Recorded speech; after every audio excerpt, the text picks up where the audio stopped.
Hello friends, આજે આપણે બનાવવાના છીએ વટાણા બટેટાની ચાટ. તો આ લીલા વટાણા અને બટેકાનું શાક છે. આપણે જે રીતે રેગ્યુલર શાક બનાવીએ છીએ ને એવું જ વટાણા બટેકાનું શાક છે.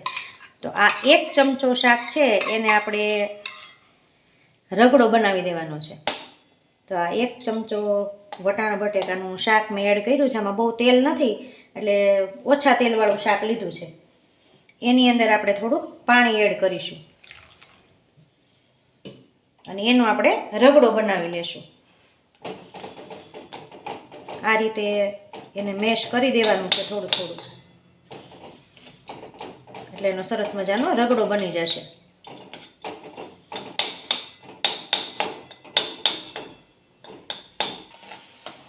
તો જો આ રીતે આપણે સરસ રીતે આ શાકને રગડો બનાવી દીધો છે ને એકદમ મેશ કરી દીધા છે બટેટા અને વટાણા. હવે આપણે ગેસની ફ્લેમ બંધ કરી દઈશું અને એની અંદર આપણે ઉમેરીશું અડધી ચમચી જેટલું આ છે ફુદીનાનો પાવડર, ડ્રાય પાવડર છે એટલે ફુદીનાનો સૂકો પાવડર છે. અડધી ચમચીથી થોડોક ઓછો એવો ઉમેરવાનો છે આપણે, અને એને પણ આપણે સરસ રીતે મિક્સ કરી દઈએ એટલે ફુદીનાની ફ્લેવર છે એ રગડાની અંદર મસ્ત આવશે ચાટની અંદર. તો આપણું વટાણાનો રગડાનું બેઝ છે એ આપણે તૈયાર કરી લીધો છે. હવે એની અંદર આપણે થોડુંક આંબલીનું પાણી એડ કરવાનું છે. તો આ મેં ગોળ આંબલીનું પાણી કર્યું છે. આમાં ખાલી મીઠું નાખ્યું છે, બીજી કોઈ પણ વસ્તુ નાખી નથી. આંબલીનો ભૂકો અને ગોળ છે.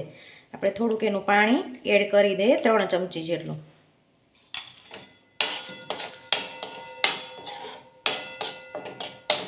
બસ આપણો હવે ચાટ માટેનો સરસ મજાનો બેઝ તૈયાર થઈ ગયો છે. હવે આપણે એને એક ડીશમાં કાઢી લઈએ.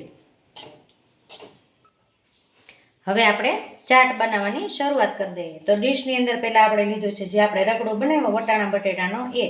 હવે એની અંદર નાખીશું થોડુંક ચવાણું. ત્યારબાદ એની અંદર થોડાક સેવ મમરા,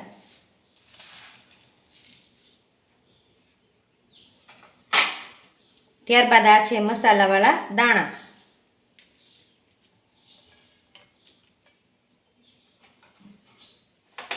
અને આ છે મીઠું ચવાણું, જે ફરાળી ચેવડો આવે છે મીઠો એ આપણે થોડોક નાખીશું.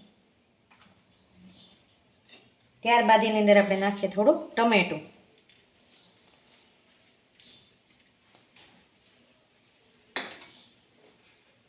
ડુંગળી,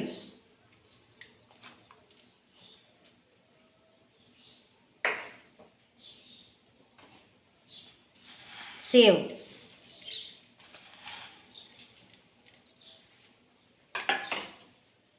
અને કોથમીર.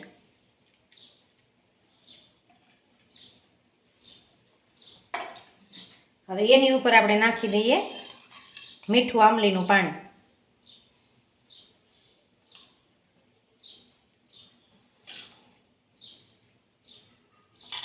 બે 3 ચમચી આપણે આંબલીનું પાણી એડ કરવાનું છે અને પછી આપણે આ બધી વસ્તુ છે એ મિક્સ કરી દેવાની છે.